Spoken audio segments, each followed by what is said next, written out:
Good morning and welcome to day 4 of the Big Burnout Conversation with Kelly Swinkler and I. This morning I am joined by the lovely Lisa Wilshire, who is joining me to talk about her experience of burnout and how she experienced it from an SLT, senior leadership team perspective. So we have had some really good stories this week. Hopefully you have been able to catch some of them either live or on record. It's been really interesting to see the themes that are coming out from all of the different conversations that we've had. So we've seen themes around perfectionism, striving, pushing, having those high standards, and really loving and being passionate about our roles. So hopefully this will add to some of those themes, and I'm really interested to hear Lisa's story. So I'm going to hand over to Lisa, who can tell us a bit about who she is, what she does, and then tell us about your burnout story. So Lisa, thank you so much for joining us today. I'm so grateful to have you on the call. Tell us about you. Well, thank you very much for having me, and thank you for including me in this group and the invite, as I say. That's lovely. So me, oh crikey, what do I do? I am born and raised in customer service. I am it's so weird. I'm not a fan of people, but I am a fan of making life easy for people, so they leave me alone. That's my logic. So I love that. Yeah, if you've got queries and problems, then I want to be able to fix all of those problems proactively, so you don't need to phone me or email me or any of those things. That's my life with customer service. Nice. I think it's really important to reference the service industry because like some of the construction things, we're providing something for people. So you feel very linked to those people, and it's something that doesn't go away when things like COVID and everything else happens. You still have a service to give. Now that might be parked operationally, we might not be doing X, Y, and Z, but there's still that service. You become the comms channel, you become the focus point for a lot of things. So I think it's worth noting with me that I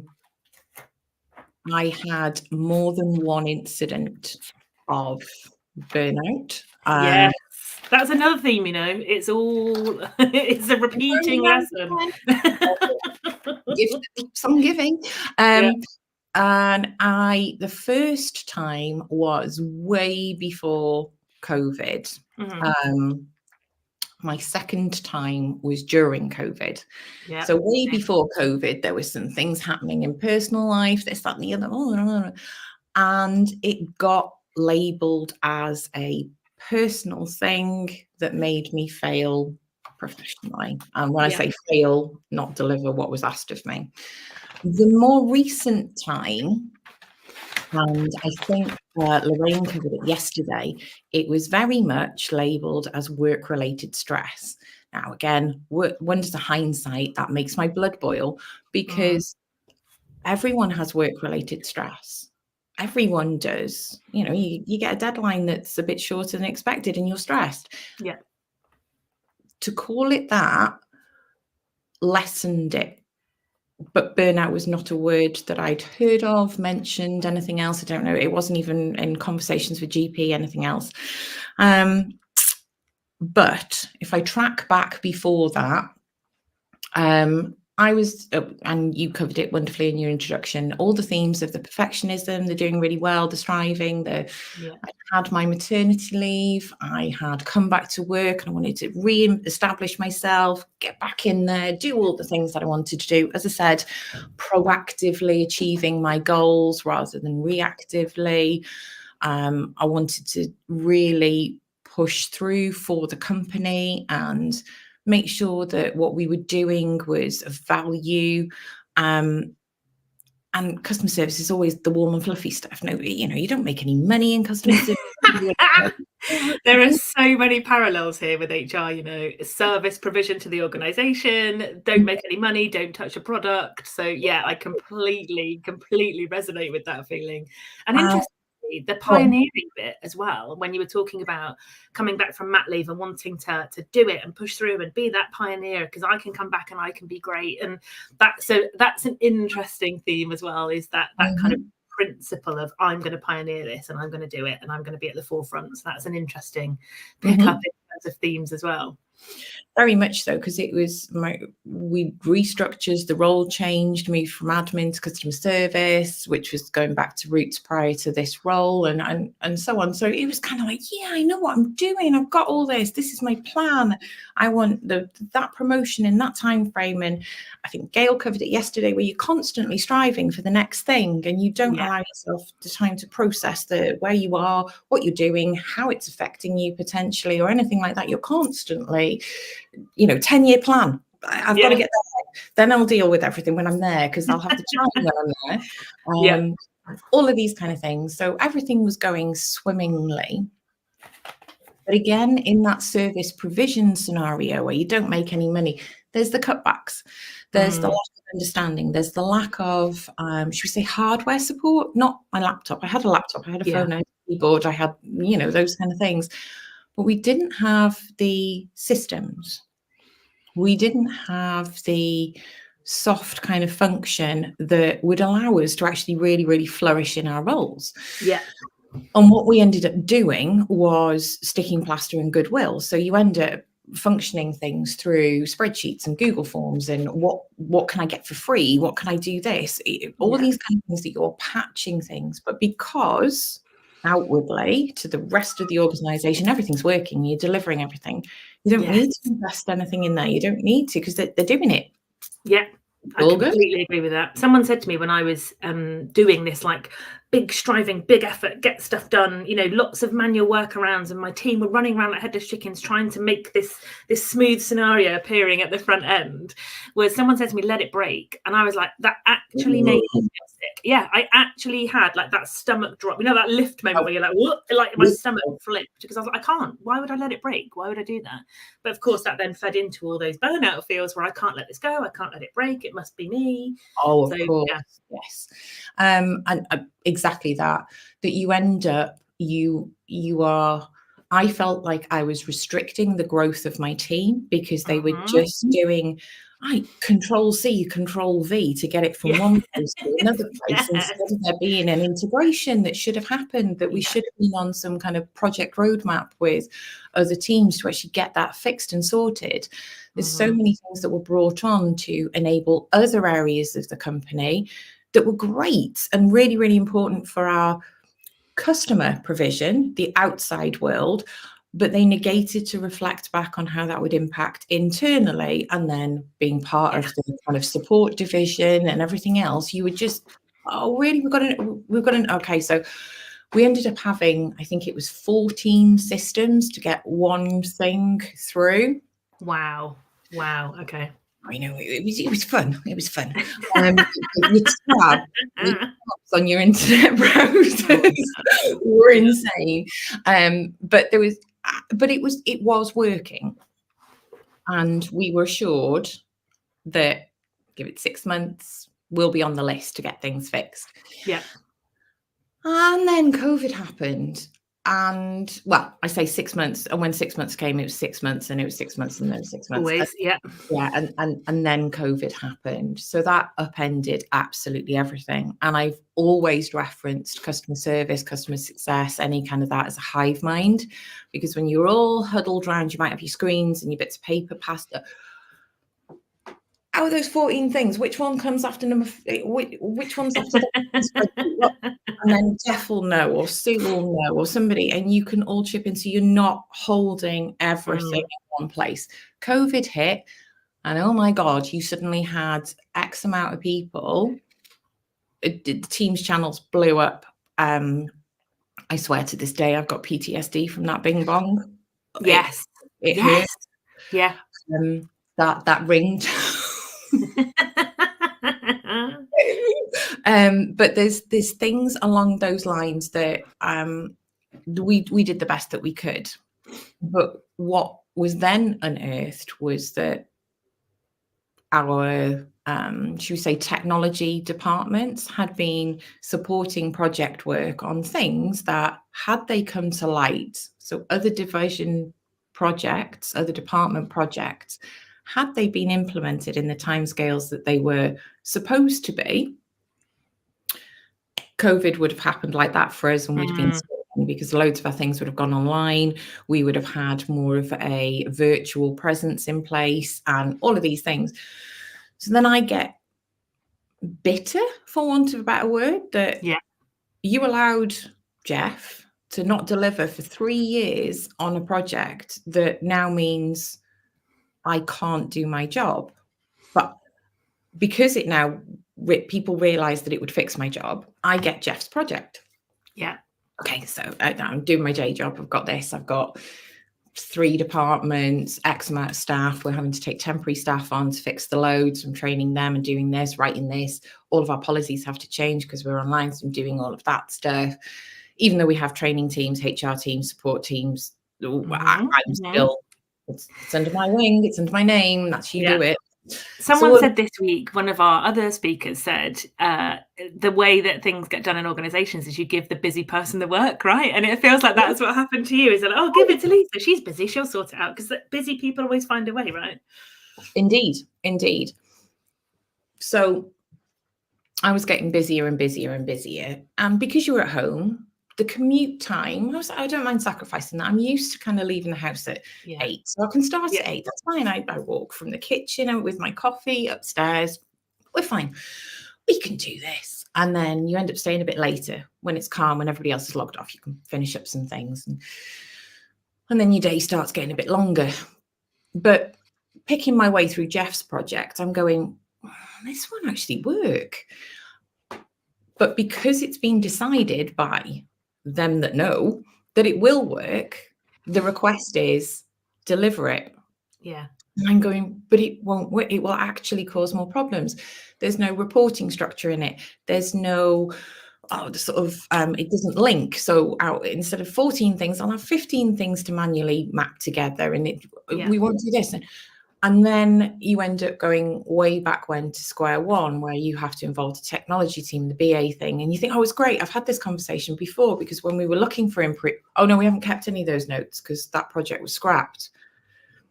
Okay, so we're in Groundhog Day. So I've got Jeff's project, I've got to do this. I've got to try and map in my project, if I can shuffle any of that good stuff in there to get that done. But then it's just dragging. And then because of all these things, and because other people are panicking, I'm supporting the management of operational teams because they don't quite know where to get things on an online thing. So they're used to it being in classrooms or whatever else. So you're supporting those. And my day ended up being 8 till 5 in things. I had a channel for my staff to contact me.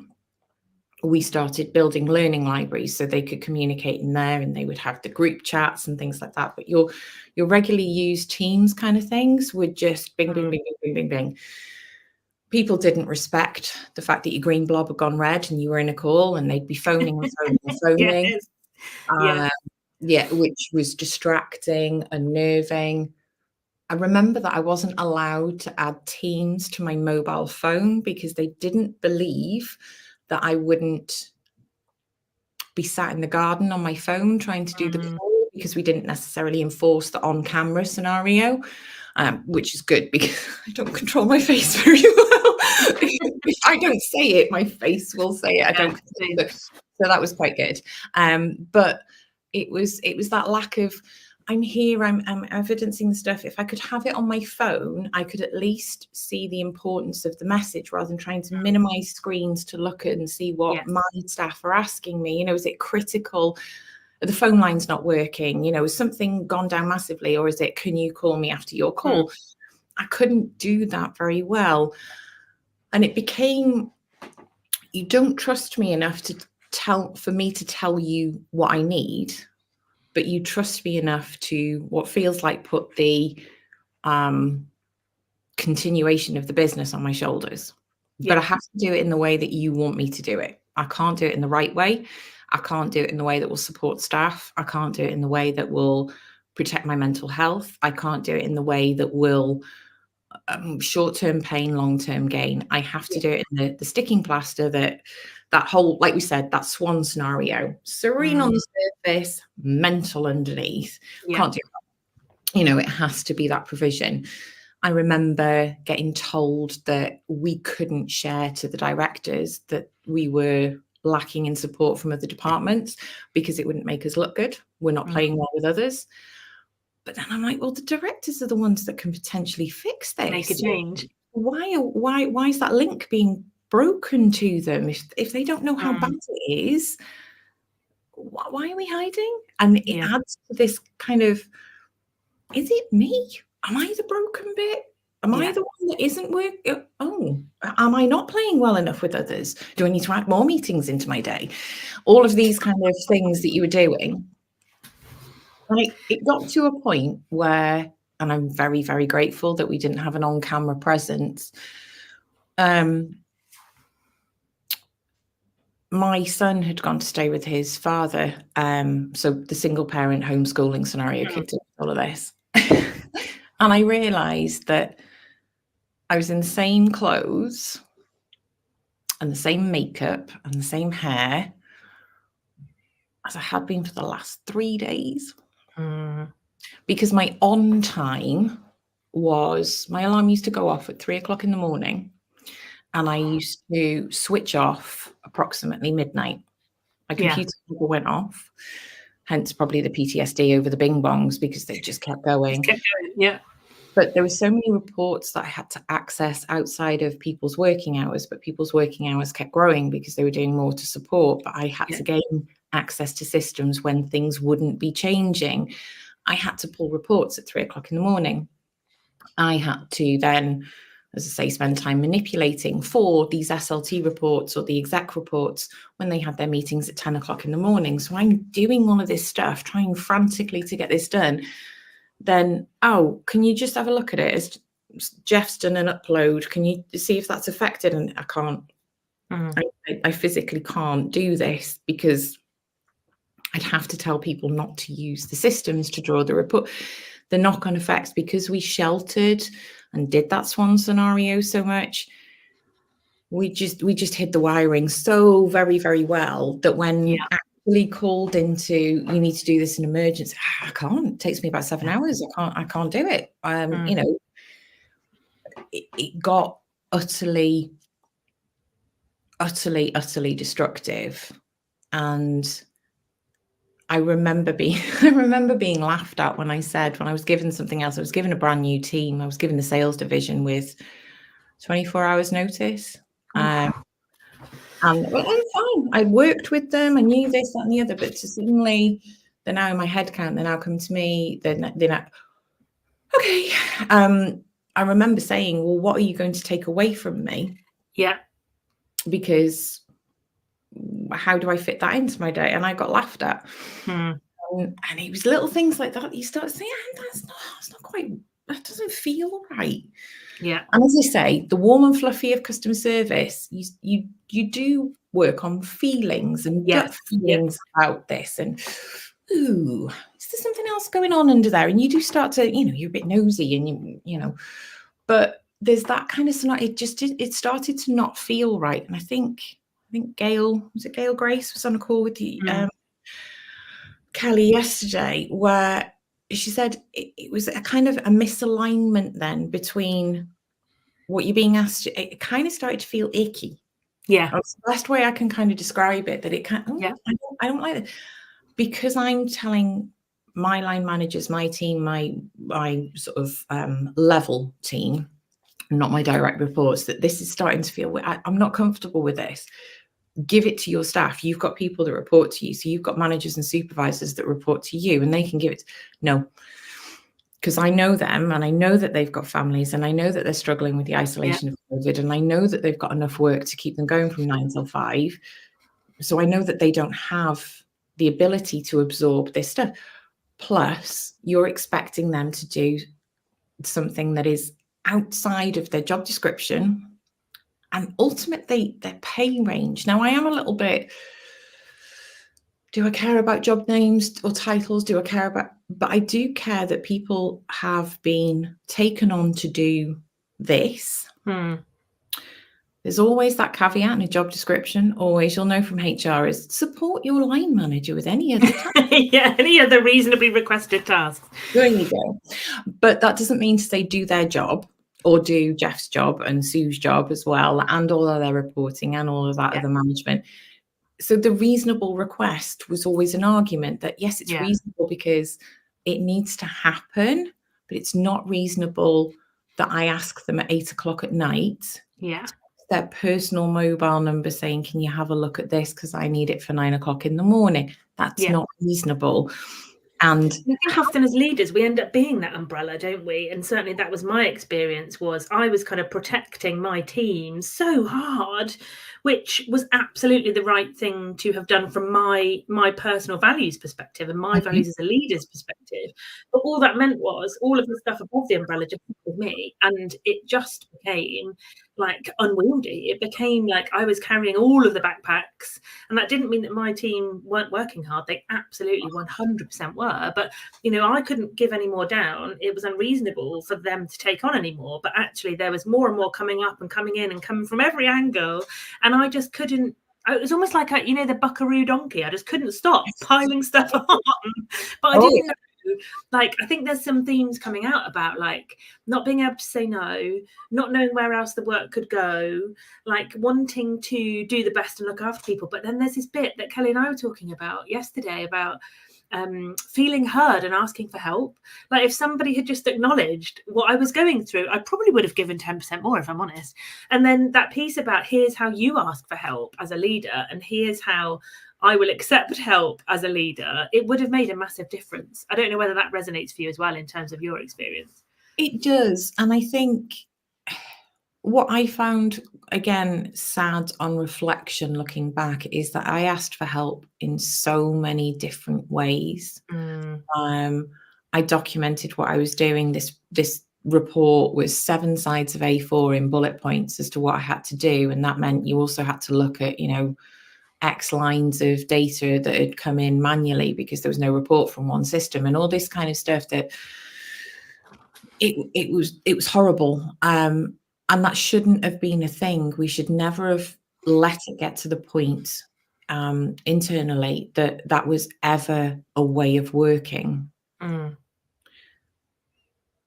My biggest takeaway is that capacity and capability are worlds apart. I'm ridiculously capable, but I have a very fine line of capacity. What happened with my burnout is I breached my capacity levels too much, too consistently, like 3 o'clock in the morning till midnight, 7 days a week. And I'm not saying I was working for that time frame, but that was my on time. So if you imagine you're mumming, I've got 2 dogs, I've got a house, I've got to feed people, I've got all of these kind of things, all of this in that time frame, and do all of these massive things that were being asked of me. Then 90% of people wouldn't have guessed that I was struggling.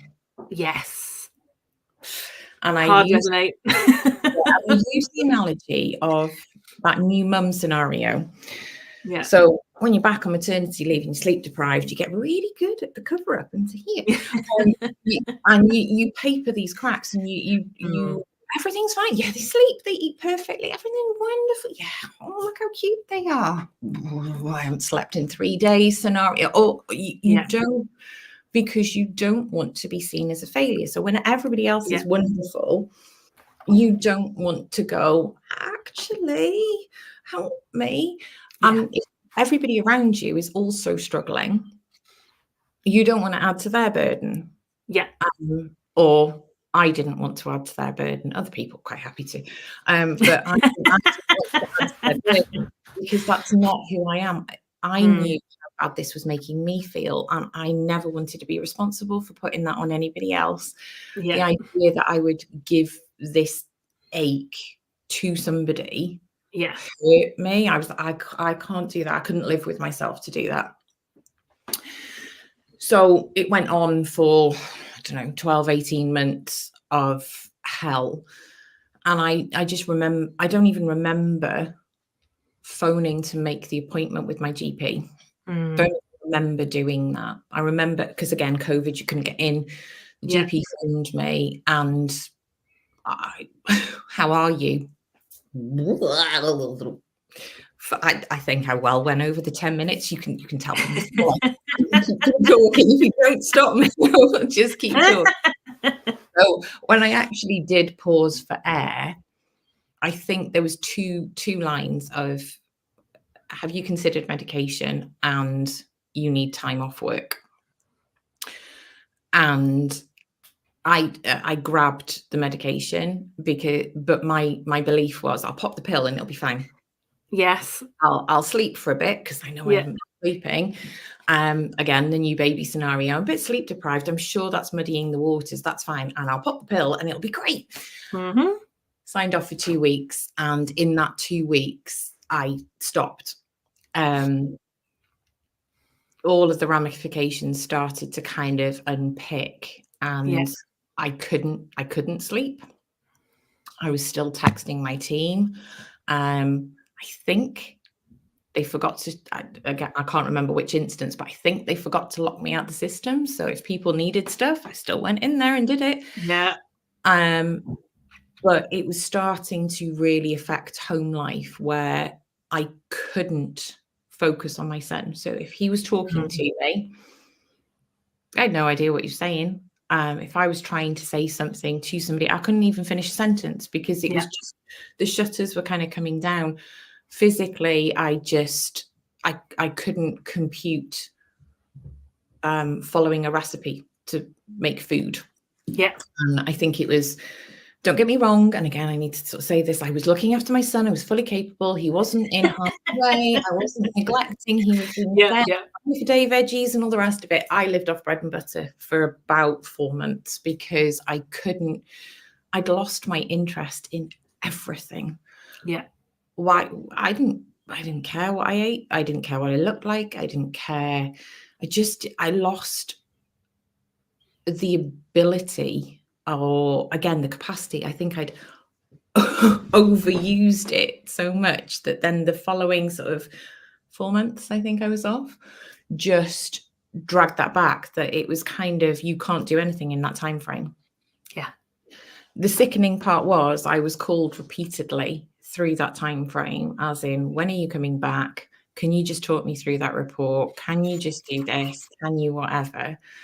So I remember there was one day I was on the phone to work for 6 hours while signed off, talking through that 7-page report. And it made me realize how scarred I was. Because I could physically see the A4 piece of paper. I was physically feeling the stress of going through that. I knew how long it would take click on that link, go in there, it'll take a couple of minutes to load, go quiet on the light. Yeah, right. So it's loaded now. It was like I could see it and I was there. I've been told by people way better than me that I shouldn't be doing this. But then because I was able to hold that conversation, it was like, why are you still off then? Because the things I'm hearing and seeing seem like you're just normal Lisa. So what's the problem? Are you skiving? What's going on? Again, but it's that whole, then that you put that facade up, don't you? Because I'm being asked to do something, I want to pay my mortgage essentially, so I have to perform. I ended up going back. Things have improved. We've made some developments. We recognize that because somebody else is now trying to do what you were doing, we can't make that work. So we've had to change it. Goodo, like your instance of let it fail. Well, I wasn't there to do it and stick it all together. So it did fail. They made some changes. And then within 6 weeks of me being back, it's back to normal. The expectations were there. Can you just cover? I can't. You haven't learnt. And because this wasn't my first time, you haven't learnt more than once. I don't feel it was personal. I don't feel that they went out for me. But I do feel that they failed to recognise I was a really good member of staff. Yeah. I could have and would have continued to stay there. I got my best friends work there. I still care about the company. I still follow them. I'm still rooting for them. I don't wish them any harm, but it could have been handled better. Yeah. Yeah. And I think there's that feeling, isn't there, of almost, and for me, it came after, a bit like you, I think, came after that initial, burned out, brain broken period, was that kind of feeling of being massively let down, of, where was the care for me when I was giving all of this care to everybody else? And for me, it was a massive feeling of like disappointment, let down. And then it led to, a real period of resentment for me about what, all this time and energy that I'd given meant that it wasn't ever returned to me in any way, really. I just felt like, oh, hang on a minute. And that's when, particularly for me anyway, I got to that space where I was like, I can't be here anymore, because this is breached now that kind of inner core of my personal values. And that was it. That was my time to kind of go, oh, hang on a minute, they're never going to pay for my funeral. So why am I breaking myself? Yes, exactly that. That, when my family might still be in the hospital, but that job notification will go up, kind of thing. But, and I get that. And it's not a family. It's not, but so many of the family values and things, and that's where it becomes quite twisted and toxic. And I don't like all my family, and I tell them straight, but I wouldn't say that within a work environment. So be careful what you wish for. If you like family, then you're off the Christmas card list. So it's that it's really conflicting. And I remember before I handed my notice in, it was quite a short period from going back to leaving. That I could feel I'm not me. I don't know who me is, because I certainly don't want to be the me from 6 months ago where I was like hyper functioning. I don't want to be that. But I don't know who I am within this organization when I'm not doing that. And I don't think they did either, because they didn't know where normal boundaries lay, because when you look back, they'd been eroded for so long. And that I will take responsibility for that, but again, I don't think it's a personality thing. I think because there's so many people from very different backgrounds, very different personalities, very different industries, that are all saying that when I'm employed, I am very aware that employer pays me for a service, the same way that all of my customers, I do my best to ignore, they are expecting something from me. So you give that. But we weren't in the place of AI and ChatGPT and what we weren't there. But I was almost expected to be that robot. It didn't matter how many of our customers suddenly got, because somebody forwarded an email that had my work mobile number on there. It didn't matter how many people phoned me and screamed at me and yelled at me about all of the things that my employer had done wrong. It didn't matter. I was trying to, I'm terribly and sort of churn all that back in. It didn't matter how that eroded, because it just needed to be a phone call. And it's a shame we can't track those phone calls in the stats now, so our numbers are going to be off. Can you keep a tally of them and add figures? So all of these kind of things, it's quite conflicting, and it's made me far more of a coach. It's made me far more of I want to say cynical leader, because I need to unpick so much more of the why before I consider the how now. Because if it's just because you feel like a different color spreadsheet, then no, that's not critical. That's not a report. Changing the colors on tabs is not important. The export, blah blah blah blah blah. And I can look back now and see that it has improved the way that I work, and it's definitely set more boundaries personally and professionally, where I won't tolerate now any level that I find steps over boundaries. Yeah. But that gut feeling where it was feeling icky, I find that so hard to trust now. Yeah. I second guess my gut feeling now, because I'm like, well, where were you when this started 18 months ago? You let me go 18 months and then it might be icky. There are weirdly lasting kind of complications where I still don't fully trust myself. I said before the call started that there was a little bit of nervousness about this. Can I really bring anything to it? Can I really? Oh, I'm still a bit ashamed that I failed so badly by going off work.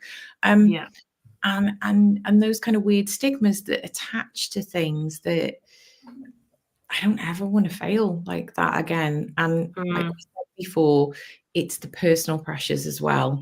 I don't think I've ever been told in a work environment that I failed, but I see that as a huge failing from my point of view.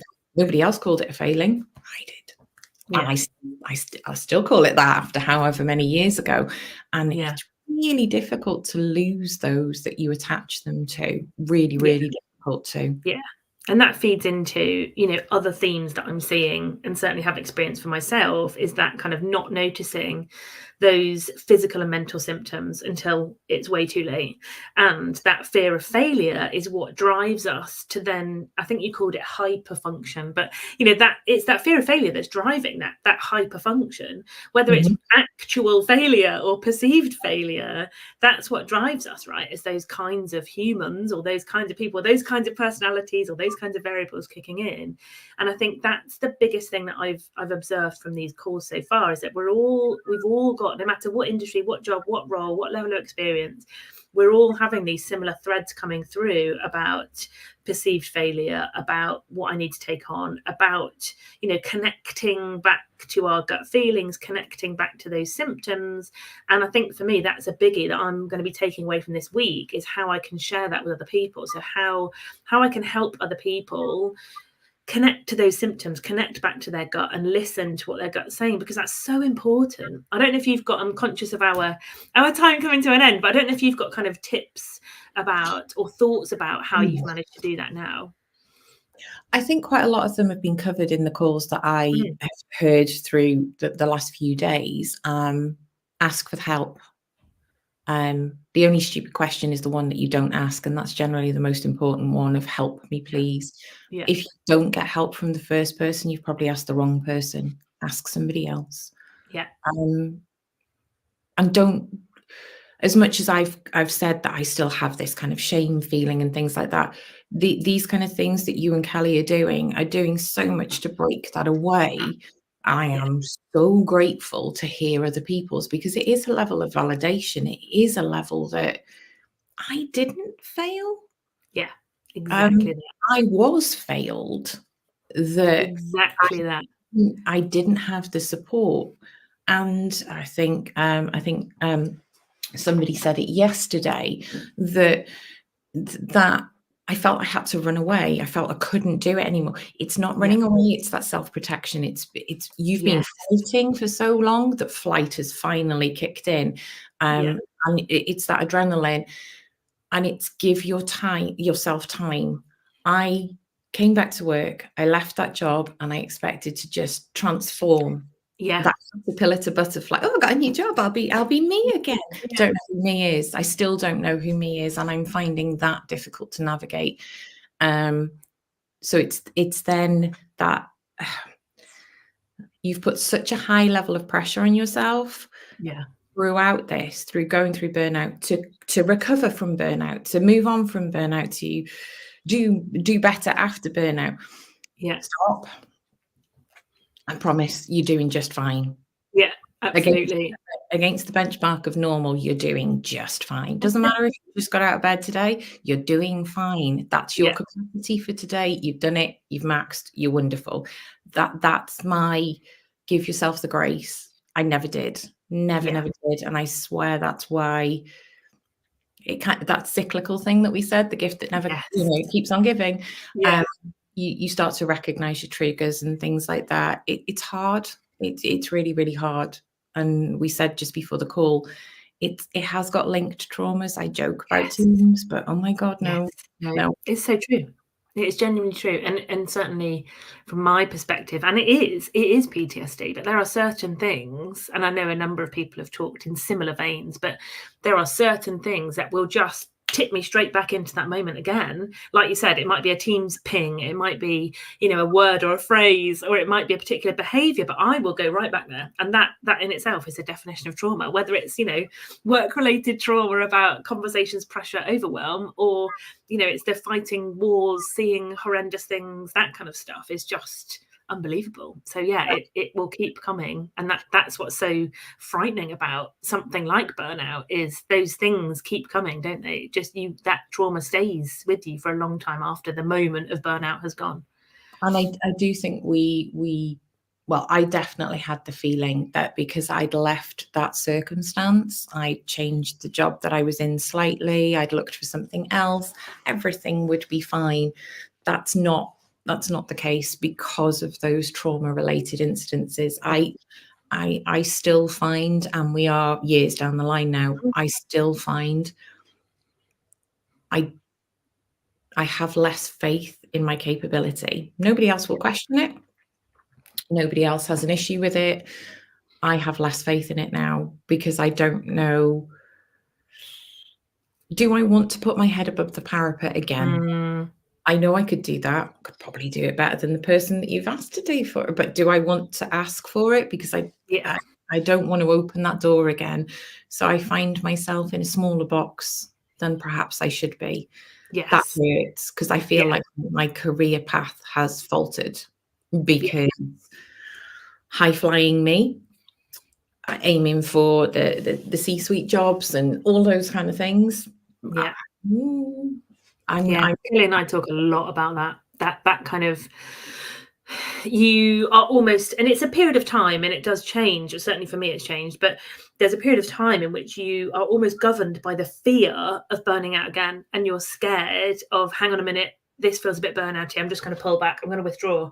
It's like that. You can always hear the reversing beeps in your head, like because you just know there's that fear, isn't there, of just, oh my God, I can't do this again, I don't want to put myself through this again. So hard resonate, absolutely feel you on that one. And it does change and move. It's just that, as you say, that connecting back to yourself, knowing what your values are, and knowing what you will and won't do is part of that kind of creating that new space for you. But thank you so much for your conversation today. It's been absolutely brilliant, and it's been great to hear your experience and perspective.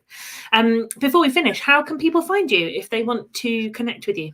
Probably just on LinkedIn, really. I don't have my own company or anything like that, but you are free to follow me. And again, if you are struggling, then please do reach out. I'll listen. I might not be able to help, but sometimes offloading that burden is enough. Yeah, exactly. Well, thank you so much. It's been an absolutely fantastic conversation. I will tag you into the recording so that you can see it and share it with your audience. But thank you. It's been wonderful to hear your perspective on burnout, and thank you for being so courageous and sharing your story. So thank you very much. And we'll say goodbye. So see you all very shortly. For me, it's 15 minutes, but I will see the rest of you very shortly. Take care. Take care. Bye. Thank you. Bye.